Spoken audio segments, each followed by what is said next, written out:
There's different organisations that have sort of grudges against the regiment. So therefore, what you're doing is, at the same time, protecting myself, but also some of the work that I've done in Northern Ireland. I spent 2 years there with a group called 14 Intelligence Group, which is an undercover intelligence gathering unit.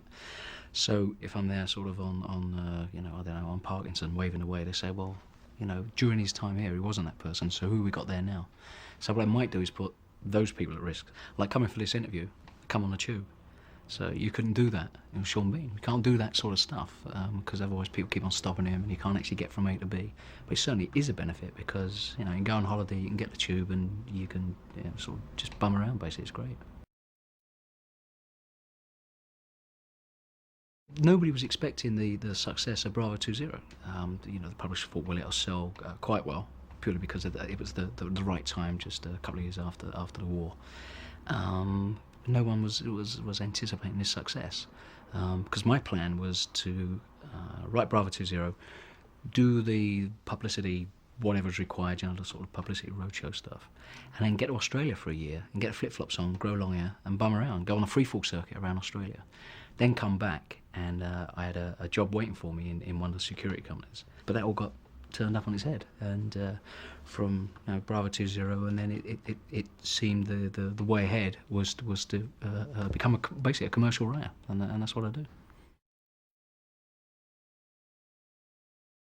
I think that everybody's got the capability of being violent and killing someone. If you look at a scenario of maybe a mother with young children, she'd willingly kill anybody who's going to harm her kids. It's an instinctive thing, and certainly life in the army is a fairly sort of physical existence anyway. You get a load of young men, sort of 18, 19, 20-year-old young men, and you are teaching them to be violent. But at the same time, you want that violence tempered and controlled. So we've all got that capability. I think that certainly my point of view is during times of violence, all you want to do is get it over and done with as quickly as possible. So basically the only time you're going to get involved with violence if you've got no other choice. And if you're confronted with it, if you can get out of it, just run away. It's basically as easy as that. There's a lot of VIP protection jobs that people from the regiment go on, and because of the situation in some countries, you won't be able to fight back. You won't be able to do the normal sort of things people think bodyguards get up to. And basically the thing you tell the VIP is, say, well, look, I'll give you 10 yards. And if you can't run faster than me, all you'll be doing is seeing the back of my shoes. There is that element of people like the work, the excitement. Normally it happens afterwards. There's normally the excitement of it going to happen. If you take scenarios in Northern Ireland where there could be a job on, so there is that excitement that this job might actually happen. When it does happen, all excitement goes because people are actually scared. There's a normal healthy reaction, and what you learn is how to control that so it doesn't get out of control. But it's a good healthy thing to have. And then it's afterwards that the feelings of euphoria, whether it's because you're alive or the fact that it was a good job. So there is that element, and there's some people who do get a big rush out of it and actually look forward to do it again. But everybody's sort of individual. It's personally myself, I'm scared whilst it's happening, and then if there's any sort of elation afterwards, it will be sort of after, probably the next day when you sit down and think about what went on. My sort of very first time was when I was a young infantry lance corporal in the Royal Green Jackets in Ireland, and there was a contact, there was an ambush that was getting set up, and I was in charge of this 4-man patrol called a Brick, and we stumbled on this ambush being set up. So there was a big thing that we call a cabbie. Everybody's just firing at each other, and I can still think of I can still have the feelings now how I felt, and the fact that. I was scared, I tried to change a magazine, I couldn't put it on because the hands were shaking, all that sort of stuff. And at that stage I thought, well, I don't like this. Certainly immediately after, there was that, could have died there. And then afterwards there is that excitement of, number one, that you have survived again. You say, well, I actually got away there.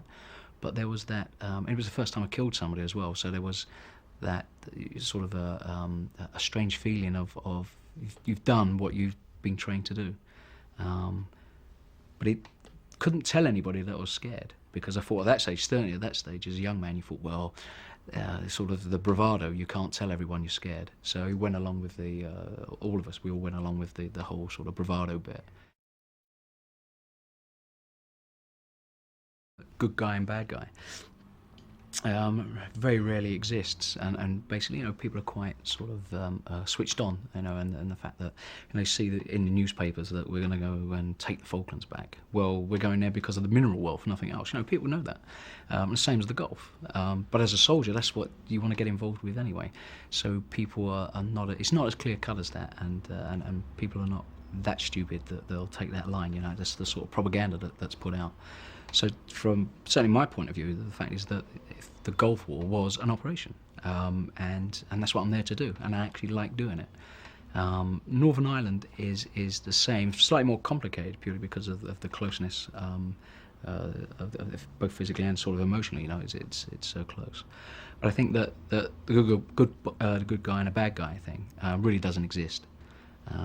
That's why, for instance, not many people are interested about the Bosnian War, because it's not clear cut and nobody can make it clear cut, so people lose interest. But as a soldier, 9 out of 10 times it's a commercial reason.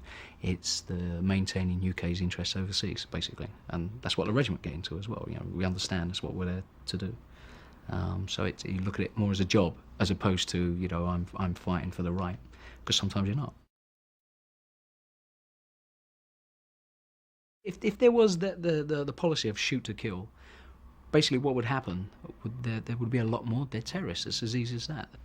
We work, certainly in Northern Ireland, under criminal law, so in that way we're not going as a pure military operation. We have to work in a way that they are criminals as opposed to terrorists, which inhibits us a lot. So you have to work under certain rules.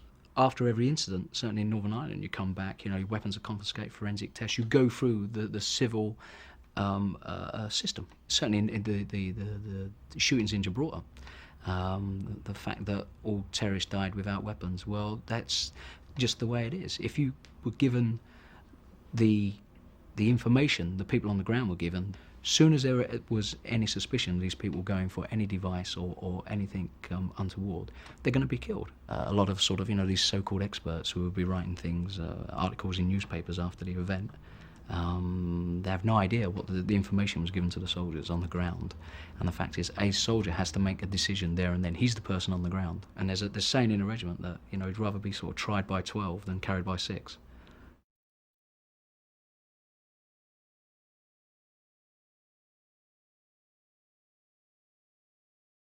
The whole regiment's tasking became destroy Scud, and part of our job was then to cut the fibre optic line. We weren't entirely sure where they would physically be. It was only sort of conjecture that said it would run along the other side of the main supply route. If they were above ground, underneath, nobody really knew.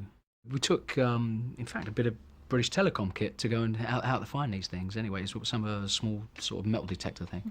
But what we did know was that there were certainly manholes about every 2 to 2.5 kilometres that were part of the system with these fibre optic cables. And that was one of the tasks we was going to do. If we find these manhole covers, then we can find a cable. And the manhole covers themselves, now looking back in hindsight, we actually did see, because they were marked with white stakes. The plan was that night was then to go out and have a look at these things and see what actually they were. Because the very first job, once we got there the first night, was to confirm that what was above us was in fact the MSR, because otherwise we'd lose another night trying to find out exactly where we are. Because we were using air charts, which pilots use, so there could be plus or minus up to 3 Ks. So we had to confirm that flat area was in fact the MSR. Up above the hide position, on the other side of the main supply route, there was 2 S-60 anti-aircraft guns. And that would have about 12, 14, maybe 16 men, manning the guns and the ammunition. The problem with anti-aircraft guns, though, that if there's one set, there'll be many others because they all work in mutual support. But it was what they were protecting was the main worry. 3,000 sort of armoured troops that were in the area. But at the time we weren't to know. There was, I don't know, about 30 people, I suppose. There was a soft-skinned vehicle that turned out like a lorry, a 4-ton type military lorry, and there was 2 Russian armoured personnel carriers. Well, at first couldn't see nothing because you could hear it, and that was the problem, because you can hear the tracked vehicles, and certainly sort of the people who've been in the infantry are aware of capabilities of armoured vehicles, because the majority of them have been mechanised infantry. So you know that chances what they're going to have a medium or a light machine gun on board. They're going to have people, and that was the if you like, initially the scariest part, because you got the noise of the tracked vehicles. And then the contact was initiated from the far left, as I was looking at the area, the far left, because I couldn't see anything the way the lie of the ground. Certainly Vince down the far inside could see the first armoured personnel carrier come over. And then it sort of then dawns on you what it is. You see the first one, then you see the truck, then you see the other APC. And then people start to do their own thing anyway. So people are opening up a small anti-tank rocket that we carried, a 66mm. So people start to fire their 66s. And then it's what you're going to do. And it's that sort of process that goes on for about 5 seconds. It feels like forever, actually, because you want to make the right decision. It's personally sort of, for me it's very important because I want to live, but also you've got the other people, and they're all waiting for you to see what's going to happen. So the only way out was I just looked at it as an ambush, and the fact is we couldn't run away. There's nowhere to go. So all we've got to do is go forward. The reason you're in an ambush is because you're in an area called the killing ground. So what they've done, whoever's going to ambush you, have put you in that position where you can't run, you can't take cover, and you're in their chosen ground. And the only way to get out of that is to face them and go towards them. It's a very unnatural thing to do, because you naturally want to run, or you naturally just want to lay there. But the only way out of that stage was to face them on. Fuck it, and see what happens. It's that initial shock of people turning and going for it, and that's what you're trying to achieve anyway. 9 out of 10 of them don't actually want to be there in the first place. And as soon as they start to take casualties, and they see casualties, it might be for the first time they've ever seen them, and then they start to back off. Certainly when the first APC got hit with White Foss, that was it. People started to go, which was great for us. Absolutely wonderful. You can give a command, and certainly in a scenario like that, once you've said it, you can try and command it, but it doesn't work, because people just get involved in their own little world with the people left and right of them.